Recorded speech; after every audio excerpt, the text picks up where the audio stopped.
بسم اللہ الحمدللہ والسلام علی رسول اللہ۔ قال اللہ تبارک و تعالی فی القرآن المجید والفرقان الحمید وسارعوا الی مغفرۃ من ربکم وجنۃ عرضها السماوات والارض اعدت للمتقین۔ اسلام کی عظمت کے مینارے ہیں صحابہ، اسلام کی عظمت کے مینارے ہیں صحابہ، اسلام ہے دریا تو کنارے ہیں صحابہ، واللہ میں جان سے پیارے ہیں صحابہ، انسان کو بیدار تو ہو لینے دو، ہر قوم پکارے گی ہمارے ہیں صحابہ۔ احباب گرامی قدر، ہر قسم کی حمد و ثنا اللہ جل شانہ کی ذات واحد کے لیے، درود و سلام نبی علیہ السلام کی ذات بابرکات پہ۔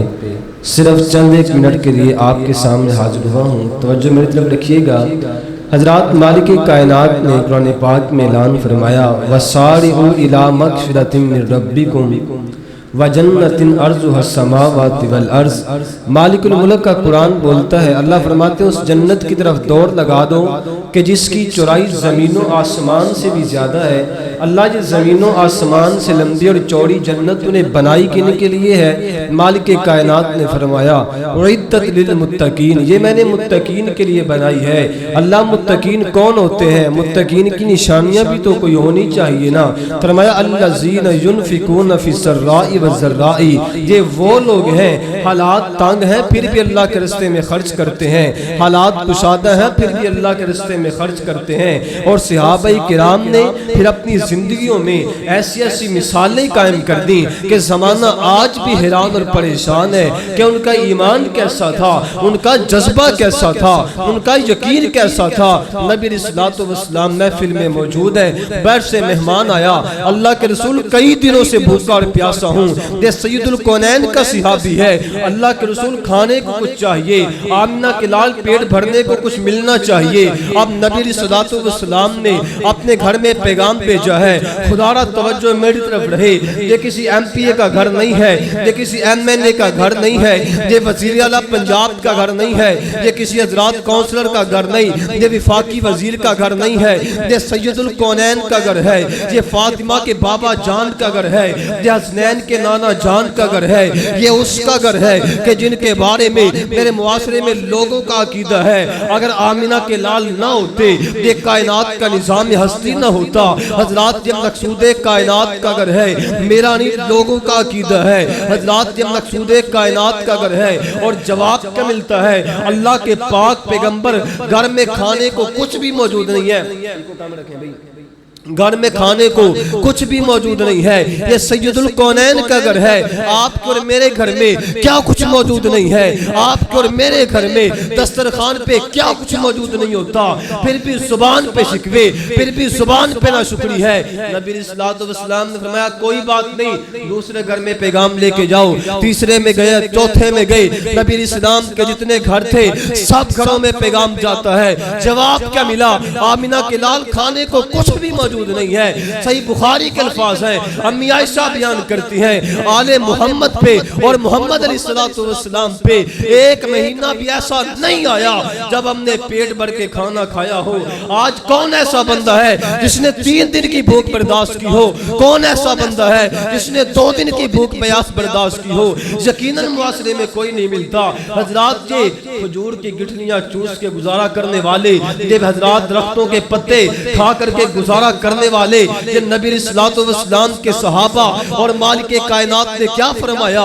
ثم لتسألن یومئذ عن النعیم، اور نبی کے صحابہ کل قیامت کا دن آنے والا ہے، تم سے ہر نعمت کے متعلق سوال ہونا ہے۔ اور میں تو سوچا کرتا ہوں حضرات کھجور کے درختوں کے تنوں کے سائے تلے زندگی بسر کرنے والے، کھجور کی گٹھلیاں چوس کے زندگی گزارنے والے، تو پانی پی کر کے روزہ افطار کرنے والے، حضرات کھجور کی چٹائیوں پہ سونے والے حضرات، بھوک اور پیاس کو برداشت کرنے والے، اللہ نے پھر کہا ہے اور نبی کے صحابہ میں نے ہر نعمت کے متعلق سوال کرنا ہے، بتاؤ میرے پاس کیا کچھ موجود نہیں ہے، گھر میں کیا کچھ موجود نہیں ہے، مہینے مہینے کا راشن میرے گھر میں سیب ہے اور پھر بھی زبان پہ شکوے ختم نہیں ہوتے، تو بتاؤ اللہ مجھ سے اور آپ سے کل سوال نہیں کرے گا؟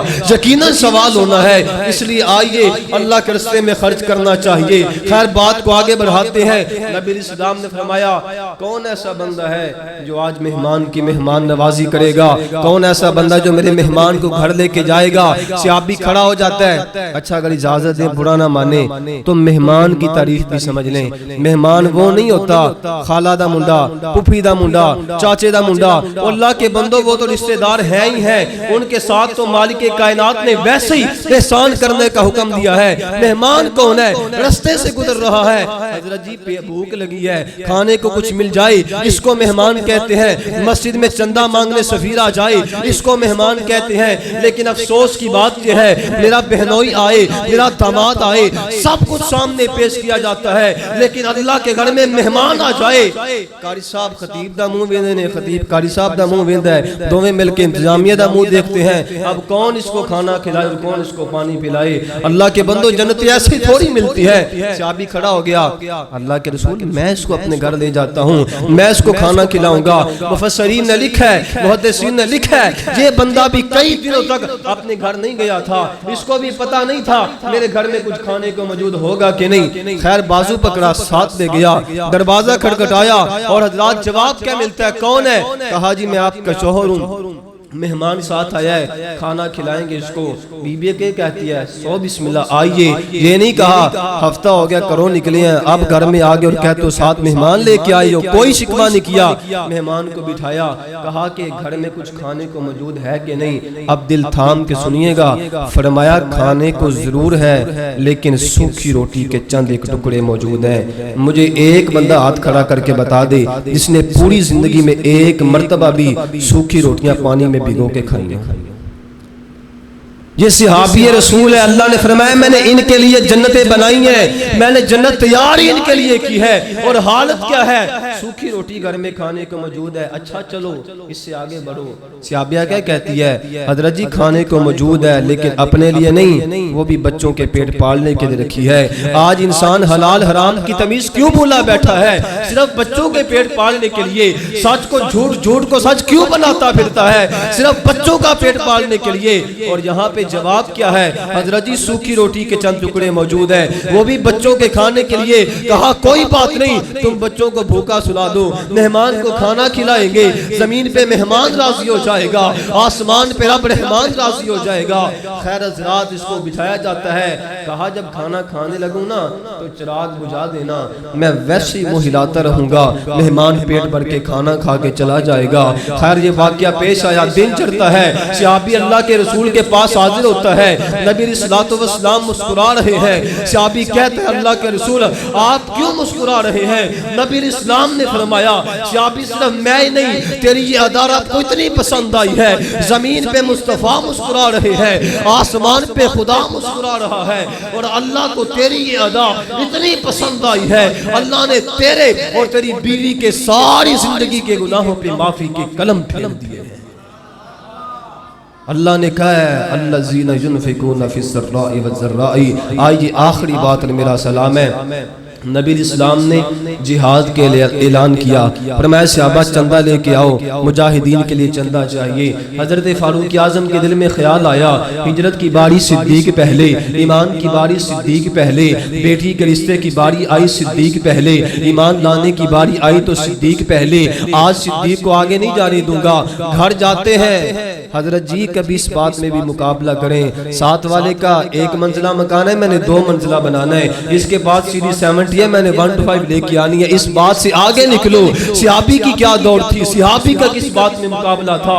آج صدیق سے زیادہ نیکیاں میں نے کمانی ہے۔ گھر گئے، گھر کے سارے مال کو اکٹھا کیا، 2 حصوں میں تقسیم کیا، آدھا آمنہ کے لال کے پاس لے آئے، کہا فاروق کیا لے کے آئے ہو؟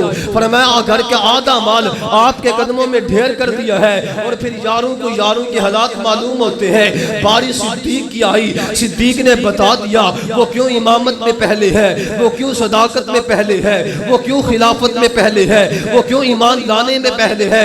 میں نے مانا کہ نہیں کوئی بھی خوبی اس میں، پھر ایک صدیق لاکھوں میں نمایاں کیوں ہے؟ حضرت صدیق سے سوال ہوتا ہے، صدیق تو کیا لے کے آیا ہے؟ صدیق نے جواب دیا، اللہ کے پاک پیغمبر گھر کا جتنا مال تھا کوئی دو حصوں میں تقسیم نہیں کیا، سب کو اکٹھا کر کے آپ کے قدموں میں لا کے ڈھیر کر دیا ہے۔ فرمایا گھر کیا چھوڑ کے آئے ہو؟ فرمایا ان کے لیے اللہ اور اس کے رسول کی محبت ہی کافی ہے۔ قرآن ایسے ہی نہیں کہتا، الذین ينفقون فی السراء والضراء، یہی وہ لوگ ہیں جن کے لیے اللہ نے جنتوں کو تیار کیا ہے۔ صداقت کا اونچا وہ مینار ٹھہرا، بشر کی شرافت کا معیار ٹھہرا۔ وہ چلتا ہوا ایک باب حرم تھا، وہ سارے کا سارا تھا قرآن جیسا، خدا کے تھا ایک وہ فرمان جیسا، خدا اس پہ راضی ہوا وہ خدا پہ، کہے کچھ آمین اس کی دعا پہ، جھکاتا تھا نظر عمر اس کے آگے، کھڑا ہو کے شام و سحر اس کے آگے۔ وہ کتنا بڑا تھا خدا جانتا ہے، وہ کیا تھا وہ کیا ہے خدا جانتا ہے۔ حضرات یہ تھی سیرت صحابہ۔